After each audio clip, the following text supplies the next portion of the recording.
কিন্তু তার আগে আমরা এখানে একটি কোডিংয়ের প্রবলেম সলভ করব এবং একটি পাইথনের গেম তৈরি করব। তো এর জন্য আমি এখানে নিউ চ্যাটে ক্লিক করছি। এরপর আমি এখানে একটি প্রম্পট পেস্ট করে দিচ্ছি। তো এখানে আমাদের ফাইনাল রেজাল্ট চলে এসেছে। তো প্রথমত এই ইয়া টুলটি আমাদের জন্য পুরো কোড লিখে দিয়েছে।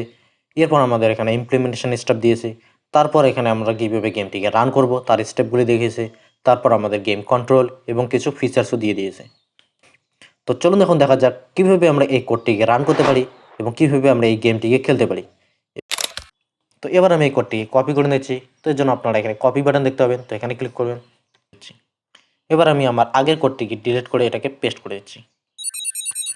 তো এখানে আমাদের পুরো কোডটি চলে এসেছে। তো এবার আমি এখানে সিটেল এস প্রেস করে সেভ করে নিচ্ছি। এরপর আমি এখানে রান অ্যান্ড ডিবাগ বাটনে ক্লিক করছি। তো আপনারা দেখতে পাচ্ছেন আমাদের কোড এখানে রান হয়ে গেছে এবং আমাদের গেমও স্টার্ট হয়ে গেছে। তো এখানে আমাদের গেম কন্ট্রোলও ঠিকঠাক কাজ করছে। আপার বাটনটাকে ক্লিক করে আমরা মডেলটিকে চেঞ্জ করতে পারি। এরপর লেফট রাইট পজিশন চেঞ্জ করতে পারি। তো এটা আমাদের ঠিকঠাকই কাজ করছে।